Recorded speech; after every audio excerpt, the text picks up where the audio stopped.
China, you go there now, roads, bridges, schools, you never saw anything like it. They have bridges that make the George Washington Bridge look like small potatoes, and they're all over the place. What if we told you that China just solved an energy crisis that American scientists have been calling physically impossible for over half a century? What if, while the United States was busy patting itself on the back for being the world's energy superpower, Chinese engineers were quietly building something so revolutionary, so audacious, that it could render every nuclear power plant in the West obsolete within a decade? China is planning to build a nuclear power plant on the edge of the Gobi Desert that will be the first in the world to use molten salt as the fuel carrier and coolant. This isn't about basic solar panels. America already made it one of the cheapest, most reliable sources of energy in almost all of its states.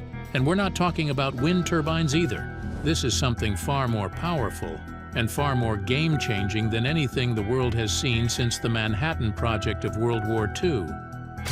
The Genesis. But this story dates back even further.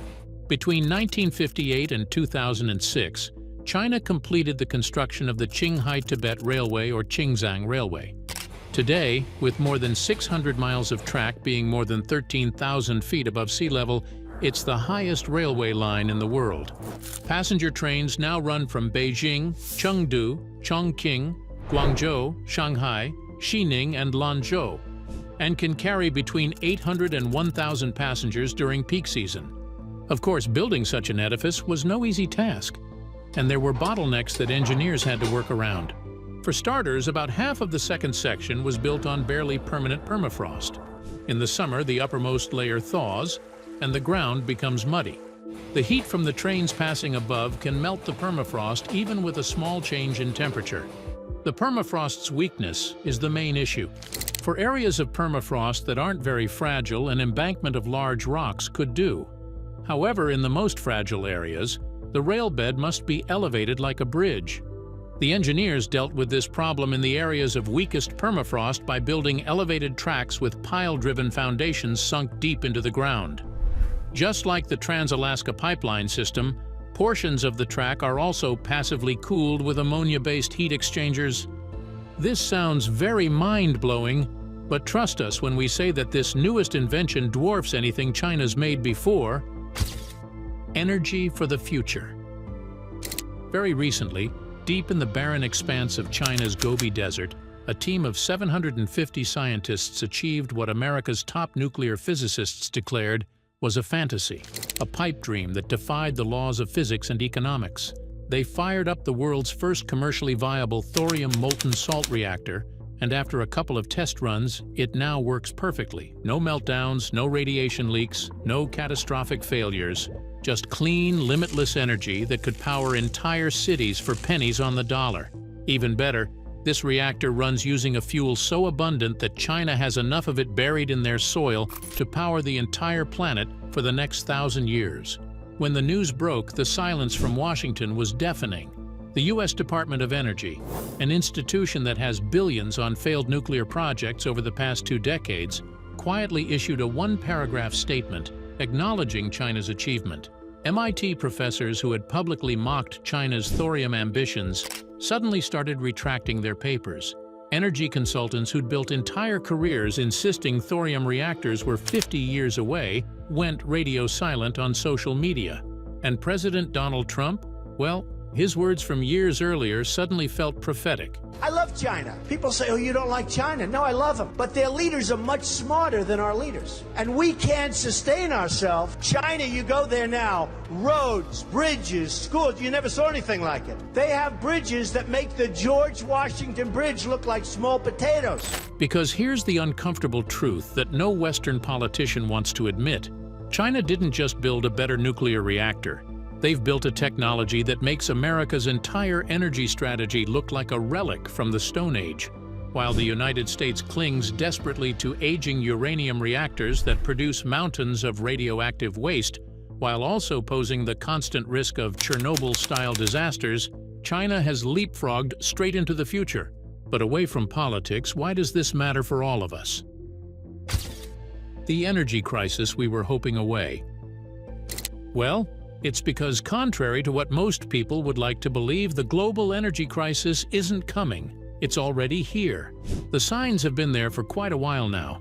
During the winter of 2022, when Russian gas supplies were cut off, Europe froze. Head of the International Energy Agency is warning European countries to prepare contingencies in the event Russia completely shuts off the gas supply to the continent during winter. Things aren't exactly better in America either, as California's power grid keeps on failing every summer when air conditioners should run at full blast.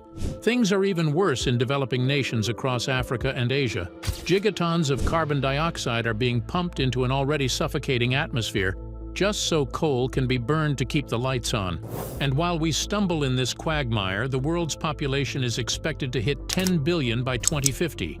Each of those 10 billion people will need electricity to run their lives. Unfortunately, it doesn't seem like our traditional energy sources can keep up. Fossil fuels are cooking our planet in real time. The vast amounts of land that solar and wind energy need to function aren't a wise decision when you consider how intermittent they are, since they disrupt and even destroy entire ecosystems by blocking the annual inflow of sediments and nutrients. Hydroelectric dams are too risky for us to rely on them. And uranium-based nuclear power? Well, after what happened in Fukushima in 2011, when a tsunami triggered a meltdown that irradiated hundreds of square miles of Japanese coastline, let's just say public opinion has turned against nuclear energy altogether. Humanity needs something different, a miracle almost. We need an energy source that's clean, safe, abundant, and scalable. And that's where thorium comes in. But then, the story gets infuriating. Especially if you're an American taxpayer. The United States actually invented thorium reactor technology, or at least were one of its main pioneers. In the 1960s, Oak Ridge National Laboratory in Tennessee built and operated the world's first molten salt reactor using thorium fuel. For about 4 years, the facility ran flawlessly, and scientists called it the future of clean energy. But then, 1973 came, and the US government suddenly shut it down. The reason? They couldn't make nuclear weapons from thorium. The uranium reactors that America was building could produce plutonium, the key ingredient for atomic bombs. Now, at the time, America had been fighting the Cold War for quite some time, and the arms race with the Soviet Union had reached its peak. And so, the Pentagon wanted reactors that could do double duty, generate electricity and produce weapons-grade material both at the same time. Thorium couldn't do that. So America abandoned it, buried the research, and poured trillions of dollars into uranium infrastructure instead. For the next 50 years, thorium reactors were treated like a scientific curiosity, the sort of idea scientists thought interesting enough to flirt with and write edgy papers about in academic journals, but far too impractical to actually build. Western energy experts insisted that the technical challenges were insurmountable. The corrosive molten salts would eat through any reactor vessel within months. Neutron radiation would shatter structural materials, and the tritium byproduct posed unmanageable contamination risks. The costs were too high, the time frame too long, and the possibility of success too dicey. So thorium was binned. But while American scientists were explaining why it couldn't be done, Chinese engineers were already rolling up their sleeves. In 2011, China's State Council approved a $3 billion research initiative called the Thorium Molten Salt Reactor Program. Their goal? Build a working prototype by 2024. The international scientific community laughed. Energy analysts called it propaganda. Western media dismissed it as another example of China's tendency to overpromise and underdeliver on moonshot projects. But one thing these doubters had fundamentally misunderstood was the Chinese approach to engineering. Because in China, impossible isn't a wall. It's just an inconvenient speed bump. While American energy companies were lobbying Congress to protect their coal and uranium investments, China was pouring concrete in the Gobi Desert.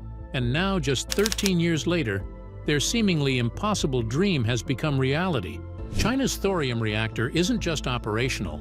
It's damn near perfect. While producing clean energy with zero carbon emissions, the reactor generates a lot less radioactive waste than most traditional reactors. The best part? It operates at atmospheric pressure, meaning it physically cannot explode like Chernobyl or Fukushima. The United States had a 50-year head start on this technology and chose to abandon it. China picked up the blueprints, improved them, and built the future while America was still debating whether it was even possible. So how did they do it? What secrets lie hidden in that remote facility in the Gobi Desert? And what does this mean for the global balance of power as we hurtle toward a future where energy is everything? Why they left it. Now, before we go on, it's very important that we get one thing right. When America said thorium reactors were impossible, they weren't just being dramatic or trying to gatekeep some secret technology out of spite. Their fears were actually born out of genuine concerns. There were 3 real catastrophic engineering problems that had stumped the brightest minds in nuclear physics for over half a century. And somehow, China managed to surmount all of them. But before we dive into how they did it, you need to understand exactly what made thorium reactors such a nightmare to build. Because once you grasp the scale of these challenges, China's achievement becomes even more jaw-dropping. The first problem was the issue of the heat. Imagine trying to work with a liquid so corrosive, so violently reactive, that it eats through steel like acid through paper. Heating that sort of liquid to 700 degrees Celsius would easily turn lead into vapor. That's the environment inside a thorium molten salt reactor. The problem is many traditional reactors use solid uranium pellets, but thorium reactors need a bubbling, churning mixture of thorium dissolved in molten fluoride salts. That way, the liquid fuel can flow continuously through the reactor core, absorbing neutrons, generating heat, and producing energy. To be fair, it does sound really elegant, except for one tiny problem. Molten fluoride salts are among the most corrosive substances known to science. At 700 degrees Celsius, these salts won't just corrode metal, they'll annihilate it. That level of heat means they can penetrate microscopic grain boundaries in steel alloys, cause catastrophic embrittlement, and trigger a process called tellurium cracking that can shatter reactor walls from the inside out. In the 1960s, when Oak Ridge National Laboratory was running their experimental thorium reactor, they discovered that conventional stainless steel lasted about 6 months before the reactor vessel walls started to fail. Even the most advanced nickel-based superalloys of the era, Hastelloy N, Inconel, and Haynes alloys, could only survive for about 4 years before they needed to be replaced. 4 years. Sounds like quite a while. But then you consider that a commercial nuclear power plant needs to operate continuously for at least 30 years for it to be economically viable. Replacing the entire reactor core every 4 years would cost hundreds of millions of dollars. That's just an act of financial suicide. American metallurgists tried everything. They experimented with dozens of alloy compositions, tested ceramic coatings, and explored exotic materials like molybdenum and tantalum. Nothing worked long-term. By the 1980s, the consensus was clear. There is no material on Earth that can withstand 700 degrees Celsius molten fluoride salts for 3 decades without catastrophic failure. And the troubles didn't end here. If molten salt corrosion was the first circle of hell, neutron radiation damage was the second. Inside a nuclear reactor core, billions of neutrons are constantly flying around at nearly the speed of light, smashing into everything in their path. When a neutron hits an atom in the reactor's structural material, it doesn't just bounce off. It embeds itself deep inside the atomic lattice, displacing other atoms and creating microscopic defects. Over time, these defects accumulate. The metal becomes brittle, cracks form. Before long, structural integrity collapses. This process is called neutron embrittlement, and it's one of the biggest reasons why traditional uranium reactors have a limited lifespan. After 40 years of neutron bombardment, even the toughest steel becomes as fragile as glass. But if you thought molten salt corrosion and neutron embrittlement were bad, there's a third nightmare: tritium. Tritium is a rare isotope of hydrogen. It's produced as a byproduct in thorium reactors when neutrons interact with lithium atoms in the molten salt coolant. And here's the problem: tritium is incredibly difficult to contain. Many other radioactive elements are heavy and easy to shield, but not tritium. It's the lightest radioactive substance in existence. Chemically, it acts just like regular hydrogen, which means it can bond with oxygen to form radioactive water. And since tritium is so small and light, it can diffuse through solid metal walls, passing straight through steel like a ghost walking through a wall.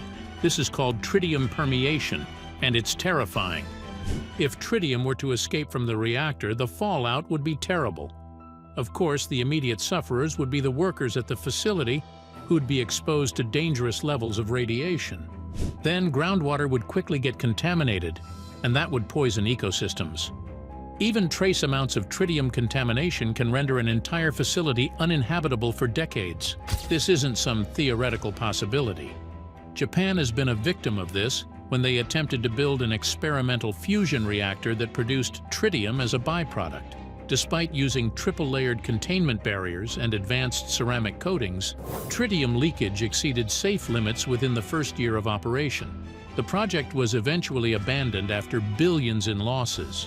American nuclear engineers studied the Japanese failure extensively and concluded that tritium containment in a molten salt environment was an unsolvable problem.